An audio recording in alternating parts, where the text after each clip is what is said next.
Right, here we are at Beverley, and we've got Plumhall here. Would you tell us a bit about yourself? Boys, we've known each other for years and around the music scene, and then we just sort of came together about 7 years ago now. Yeah, 6 years ago. Yeah, that's it. You see, neither of us can remember. We're a fairly new band. We've only been going a couple of years as a band, haven't we? Yes. And we've both been in other bands. I've been in a band called the Hub Brothers. Michelle's been in Chumbawamba and Waking the Witch I was in. Accidental Tourists as well. An Accidental Tourist with Charlie Dakin, our keyboard player, our regular keyboard player. So. And we've just sort of come together. It's only over the last couple of years we've just sort of found our sound, really. We weren't totally sure what sort of music we wanted to make, but I think we just naturally found the sounds we're going on. So it's not quite folk, it's not quite rock, it's sort of slightly Americana-ish, and it's kind of where we seem to be heading. Our album is sounding very American. We're going to have to buy some Stetsons. There's not quite that. Did you stay there at doing that, or did you move around? I think we probably will move around stylistically because we've had so many different influences over the years. I mean, Nick has come from more of a folk background, and that was very new to me when we met, actually. And I don't know, I suppose I've had more of a pop upbringing, and my parents, well, my mum was into country music when I was a teenager, and my dad has been into bands like the Hollies and Kate Bush. He introduced me to Kate Bush, and I've been a lifelong Kate Bush fan.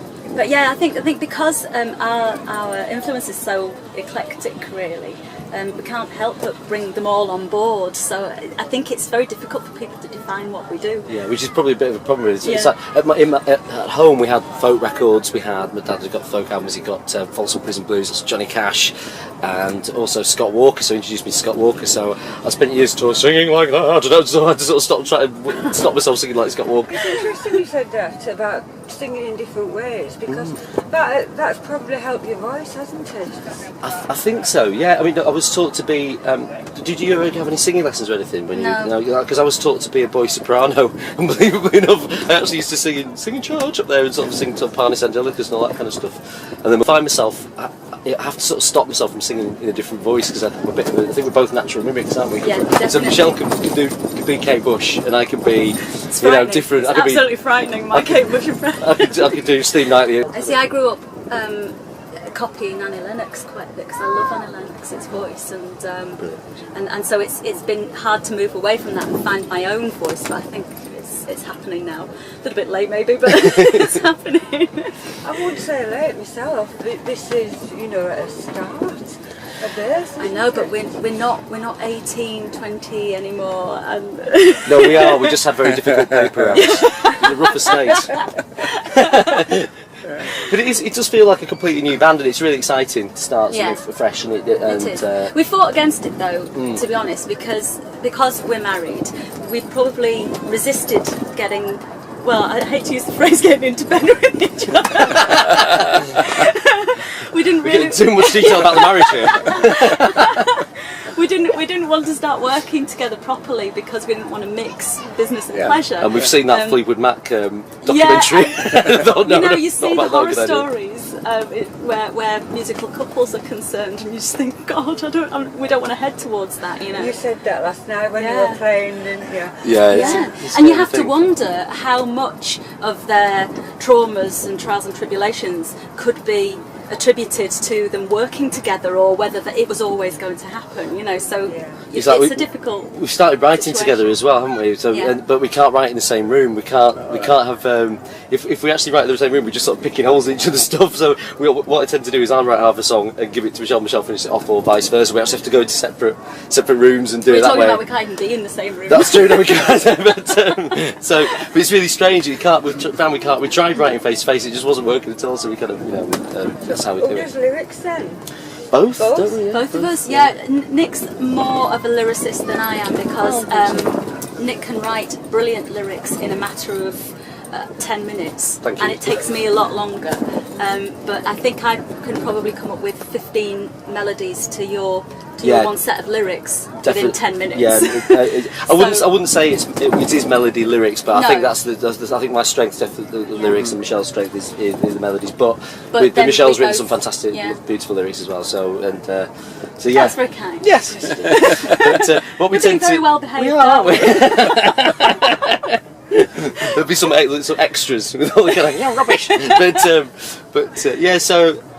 Yeah, that's how it tends to work for us. Is that we'll write separately and then stick the two together. Because I did a tour in South Africa, and I was just in the back of a car with a different band. I was in the back of a car for days, just driving across the desert, basically, and I had nothing to do but write lyrics. So I came back from a month and a half with about 12 songs, but I hadn't really got tunes to them, so I just gave them all to Michelle, and Michelle finished them off and turned them into something completely different, which I would never have thought of, you know, and turned them into what were basically probably poems, well, attempts at poems, attempts at lyrics. Michelle's sorted them out. Well, even though you did them there, were they relevant to what's here, or were you in holiday mode? Well, it was kind of. There's one song called High Rising, which is on the album, which was actually based on the fact that I was feeling a bit. It was mid-tour blues. I was feeling really low, and I was at this kind of truck stop in the desert. It was a real sort of tumbleweed and mountains in the desert. It was an amazing place, but I was feeling incredibly low, and the phone rang, and it was Michelle, and it was like. She sounded as if she was in Asda. I mean, she was so close. And so the song is all about the sort of the words just crossing all those miles to get to me. And just exactly, it was almost like she knew that I needed a bit of a pick me up, and it was wonderful. And that's so yeah. It's a half. There was about being away, and also about being at home as well, and kind of the link between the two. And also there were stuff, there were things out there sort of influenced me, like the song about the slavery, I Never Forget My Name song about slavery and this particular vineyard.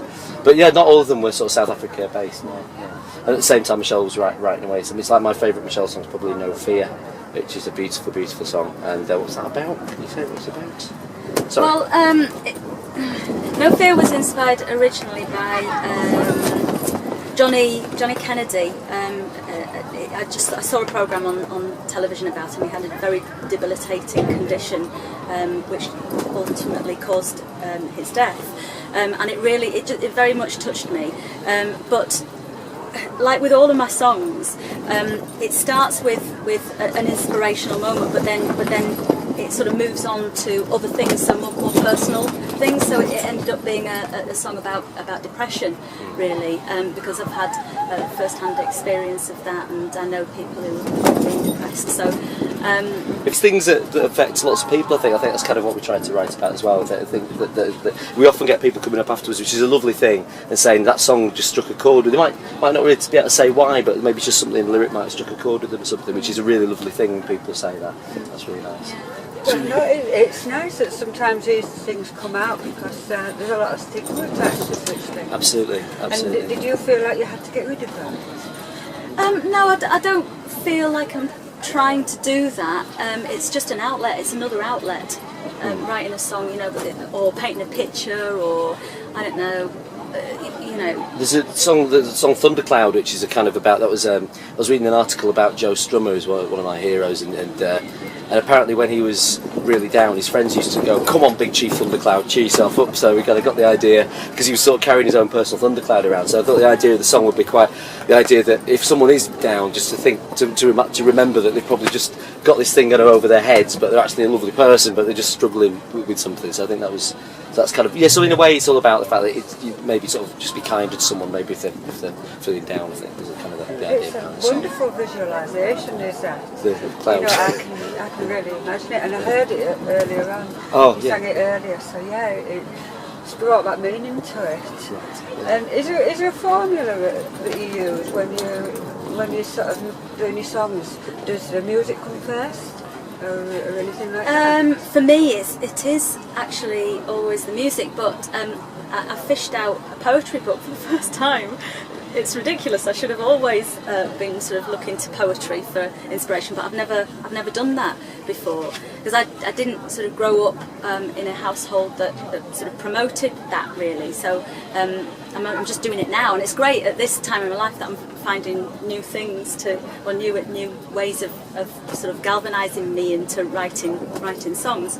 What I found was looking at certain poems triggered loads of different melodies in my head. So now I'm thinking that it might be a quicker process to have the words first, and obviously that's where Nick comes in, because you're like a lyrics machine, a lyrics production line for me. Well, I think it's I saw this interview with Chris Leslie from Fairport Convention. He writes lots of Fairport's current sort of stuff, and he says he just gets an idea or something, or like a little story. It's like he did this fantastic song about a ship trapped in the ice that was heading north, and it was trapped in the ice was moving it north. He was like, oh, what a great idea for a song. And that was it, bang. So the song comes really, so it starts with an idea, and then the song tends to follow really, really quickly. It's like How Deep Is This Valley is a song about, I was watching Question Time, and there was Nick Griffin on for the BNP, and he was really angry. I was so angry that I just literally got pad and pen and wrote a rant, and then I slimmed the rant down, and it became a song. So sometimes it's just getting stuff out. It's a great song. I enjoyed it when you played it the other night, thank you and very with much, such passion you played it. So it was wonderful. It's one of those kind of songs. It was brilliant. Yeah, we do like to let rip. What performance-wise, what have you got coming up next? You know, anything that's really going to sort of you're looking forward to doing? We look forward to them all. We've got some more festivals coming up. This weekend has been particularly fantastic. On a Friday night we played at the Old School Room in Haworth as part of Haworth Festival, and that was amazing. I mean, it's steeped in Bronte history. Patrick Bronte built the building. Charlotte Bronte taught there. Yeah, it was a very spooky place. It was a very spooky place. But coming up, we're doing Shipley Kirkgate Centre, and we're going to do our album. That's 6th of July, and we're doing our album from start to finish, because we're going to try and actually play the new album, even though it's not been released yet. We're going to because there's actually quite a few songs on there that people haven't heard yet. So we're going to play the album from start to finish. So it should be a nice exercise, and then come back on and do our own thing after that. And we've got a couple of guests supporting as well, Gary Kay and M Sargent as well. When's that? That's 6th of July, Saturday 6th of July, and we've got various festivals coming up. Otley, we've got we're doing the Blythe Powers Ashes Festival in August, which is going to be great fun, because Blythe Power are an amazing band, and they've got their own festival which we're going to go and do. Otley Courthouse Arts Centre. Oh yes. Saturday 7th of December. Wow, I can't believe I remember these dates. I've got them right. You know, I never can remember dates normally. When somebody says, "Oh, what have you got coming up?" I can't remember anything. No, that's my other band, the Hall Brothers, and it's kind of we started it. We had a 20th anniversary a couple of years ago, and will now be our 22nd anniversary. We don't call it anniversary gig anymore. It's just kind of our sort of gig towards Christmas. Our Hall Brothers are playing. We're going to play the album in its entirety. And then we've also got Dave Lamond, who's a complete legend of songwriting from Otley, and he's going to be playing as well. So it's going to be a really good night. I think, we've got Otley, Saltaire Festival, quite a few festivals coming up, so we're popping up all over the place. Are you doing the Shuttle Shuffle? We are, yes we are. We're doing the Shuttle Shuffle, yes, as well, yes. That's the first time, isn't it, the Shuttle Shuffle? It's a new one. the new festival, yeah. We're doing the Topic stage, so we're very lucky to live in Bradford. It's a fantastic city, and we've got the oldest folk club in the world. Yeah, it's brilliant. It's absolutely brilliant. We love the Topic. Which we're now honorary members of. Oh, yeah. Oh yes, and we sort of we're doing the Topic next year. We're doing the Topic in July, but I can't remember the dates off the top of my head. I think you've done fairly well. Done pretty well. Yeah. If people want to find you on the web and stuff, where do they look? Yeah, they can go to our website, which is plumhall.co.uk for the time being. We might be changing that shortly, but it is for the time being. They can find us on Facebook, Plumhall Music, or Plumhall, and Twitter @Plumhall. Brilliant. You'll find everything, or a couple of on sofa videos and stuff that we've done, and all sorts of things. Or they can email us plumhall@gmail.com. Right, excellent. Well, really enjoy this conversation. It's been wonderful. Thank you very much. much. Thank you. It's difficult to shut us up. Part 1 and